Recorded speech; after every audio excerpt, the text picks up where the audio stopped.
마가복음 11장에서 12장까지의 말씀입니다. 마가복음 11장에서 12장까지의 말씀을 함께 보도록 하겠습니다.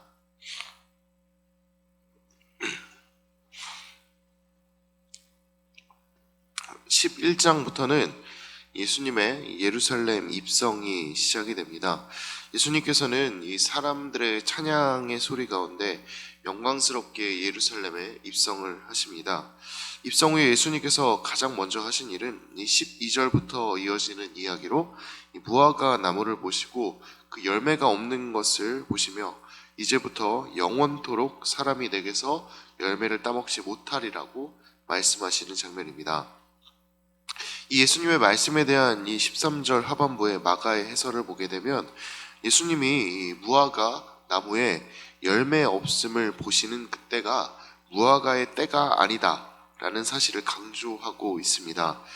이 무화과의 때가 아니다 라는 것을 예수님이 모르지 않으셨을 겁니다. 우리도 제철 과일이 언제 나오는지를 알고 있으며, 그리고 왜 이 시기에 어떤 과일이 나오지 않는지 이런 것들을 잘 알고 있습니다. 꽃 역시도 마찬가지입니다.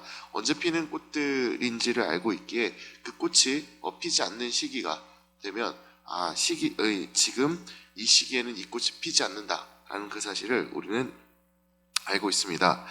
이렇게 때에 따라 열매를 맺는 것을 우리들은 알고 있기에 예수님께서 이 무화과의 나무가 열매를 맺지 않은 것을 보시면서 이 말씀하시는 것, 이 나무가 마를 것이다, 열매를 거두지 못할 것이다 말씀하시는 것은 단지 이 열매가 없기 때문에 기분이 상해가지고 화가 나서 그러는 것은 아니시다 라는 것을 우리는 알 수가 있습니다. 예수님께서 무화과의 열매 없음을 보시고 이와 같이 말씀을 하신 이유는 예수님의 다른 이야기와 더불어 생각을 해볼 필요가 있습니다. 요한복음 15장의 이야기를 여러분들 알고 계실 겁니다. 요한복음 15장을 보게 되면 이 포도나무 가지의 비유를 예수님께서는 해주십니다. 예수님은 여기서 이 비유를 통하여 포도나무의 가지는 이 포도나무에 잘 붙어 있어야 하며, 그리고 그 포도나무의 존재의 가치, 목적은 좋은 열매를 맺는 것이다 라고 설명을 하십니다. 만약 포도나무 가지가 열매를 맺지 못한다면 농부가 와서 그 나무의 가지가 좋지 못한 것이구나 라고 생각을 하며 그 손에 잘려지게 되어 이 불에 타버리게 될 것이다 라고 말씀을 하십니다. 이 말씀에서 농부는 하나님이시며 이 포도나무는 예수님이 되고, 그리고 포도나무 가지는 우리를 말합니다. 그렇다면 우리들의 존재 이유는 무엇일까요? 예수님의 곁에서 예수님이 주시는 것들을 받아 그 결실을 맺는 것이 우리의 존재 이유라 할 수 있겠습니다. 결실을 맺지 못한다면 쓸모가 없기에 버려지는 것이죠. 마찬가지로 열매가 없는 무화과 나무를 보시면 예수님은 결실 없는 신앙인이 아닌 예수님의 말씀을 따라 결실을 맺는 사람으로 살아갈 것을 상징적인 행동으로 말씀하고 계신 것입니다. 이것을 행동으로 알려주신 이후에 예수님은 성전에 들어가서 성전을 뒤엎으십니다. 우리 15절과 16절의 말씀 같이 읽어보겠습니다. 그들이 예루살렘에 들어가니라. 예수께서 성전에 들어가사 성전 안에서 매매하는 자들을 내쫓으시며 돈 바꾸는 자들의 상과 비둘기 파는 자들의 의자를 둘러 엎으시며 아무나 물건을 가지고 예수님께서는 이 말씀 이후에 성전으로 들어가셔서 성전을 뒤엎으셨습니다. 왜냐하면 바로 이들이 결실 없는 신앙인들이었기 때문입니다. 이들은 하나님의 말씀과는 반대로 된 행동을 하고 있었습니다. 예수님은 17절에서 또 다음과 같이 말씀하고 계십니다. 우리 17절의 말씀도 같이 한번 읽어보겠습니다. 이에 가르쳐 이르시되 기록된 바 내 집은 만민이 기도하는 집이라 칭함을 받으리라고 하지 아니하였느냐. 너희는 만들었도다 하시매. 이사야 56장 7절의 말씀을 따라 예수님께서는 성전을 만민이 기도하는 집이라 칭하고 계십니다. 이사야의 말씀을 인용하고 계신 것은 하늘에 계신 아버지의 뜻과 자신의 뜻이 일치함을 보이기 위함입니다. 그렇게 하나님과 예수님은 한 뜻으로 만민이 기도하는 집이 바로 이 성전이 될 것이다 라고 말씀을 하고 계십니다. 그렇게 하나님께서 원하셨다라고 또한 가르칩니다. 그런데 이 사람들, 지금 이 성전 안에서 매매하고 있는 사람들은 성전을 어떤 곳으로 만들고 있습니까? 장사의 터로 만들고 있습니다. 물건을 매매하고 그리고 돈을 바꿔주고 그리고 비둘기를 파는 그런 장소로 만들어가고 있습니다. 기도하는 집이다라는 그 하나님의 뜻이 그 가운데서 사라지고 기도 자체가 사라져 버리게 되고 물건과 돈의 거래만이 더 중요한 곳으로 성전을 만들어가고 있는 것입니다. 이 사람들은 이사야의 말씀을 분명히 알고 있었을 것입니다. 그렇게 하나님의 말씀을 듣고도 이 성전을 기도하는 집으로 만들어가는 그 결실을 맺기는커녕 전혀 다른 짓을 이 성전 안에서 하고 있는 것입니다. 이에 예수님은 그들의 결실 없음이 성전과 어울리지 않기에 쫓아내고 있는 모습을 보여주고 계시는 것입니다. 여러분, 결실 없는 신앙의 결말이 이것과 같을 것이다. 예수님께서는 행동으로 보여주고 계시는 것입니다.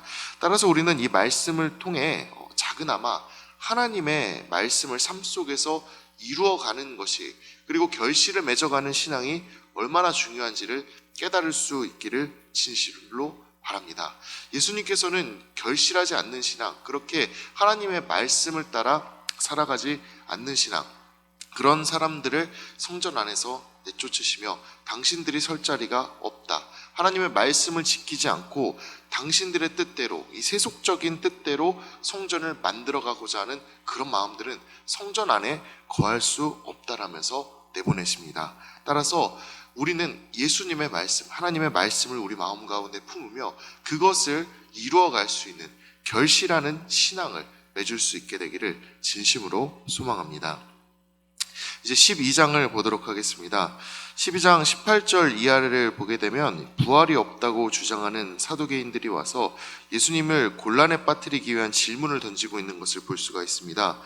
이들이 가지고 온 질문은 모세를 통해 주신 율법에 나온 자식이 없이 죽은 형의 아내를 동생이 취하는 형사 취수죄에 대한 문제였습니다. 이들은 한 가지 상황을 가정하며 예수님에게 묻습니다. 7형제가 있는데 첫째가 결혼을 했다가 아들을 얻지 못하고 상속자를 얻지 못하고 죽게 됩니다. 그러면 첫째 아내를 둘째가 취하게 됩니다. 그런데 만약 둘째도 죽게 된다면 당연히 셋째가 그 형수를 취하게 되겠죠. 이렇게 7형제가 모두 다 이제 이 첫째 형의 아내를 취하였을 경우에 부활의 때에 누구의 아내가 될 것인가 라고 묻고 있습니다. 인간적인 입장에서 보게 된다면 딜레마에 빠질 수밖에 없는 문제죠. 누구의 아내라고 이야기하기도 어려운 상황이며 그리고 누구의 아내도 아니다 라고 하기에도 어려운 상황입니다. 이에 대한 예수님의 대답은 무엇일까요? 우리 12장 24절과 25절의 말씀을 함께 읽어보도록 하겠습니다. 예수께서 이르시되 너희가 성경도 하나님의 능력도 알지 못함으로 오해함이 아니냐. 사람이 죽은 자 가운데서 살아날 때에는 장가도 아니가고 시집도 아니가고 하늘에 있는 천사들과 같으니라. 예수님은 이 사두개인들의 부활에 대한 오해를 짚고 넘어가고 계십니다. 사두개인들은 부활 이후의 세계가 지금 우리가 살아가고 있는 이 세상의 삶과의 연장선상에 있다라고 생각을 하고 이야기를 하고 또 바라보고 있습니다. 그러나 예수님께서는 부활 이후의 세계가 지금 우리가 살아가고 있는 그 현실과 같은 세계가 아닌 전혀 다른 세계, 완전히 새로운 세계가 될 것이다라고 말씀을 하고 계십니다. 우리는 이 말씀 가운데서 부활이 확실히 있을 거다라는 예수님의 약속과 더불어 그 부활의 세계가 우리가 상상하는 것을 넘어서는 하나님의 손을 따라 지어지는 그런 새로운 곳이다라는 것을 알 수가 있습니다. 여러분, 이곳을 바라면서 우리가 해야 할 것이 무엇이겠습니까? 이 세상의 삶에 집착하는 것보다 하나님의 약속 위에 세워질 하나님의 나라를 바라며 살아가는 것이 바로 우리가 해야 할 일입니다. 하나님의 나라에서 쓸모가 없는 것들이 바로 이 세상의 것들입니다. 여러분, 이 세상의 것들은 하나님의 나라에서는 전혀 쓸모가 없습니다.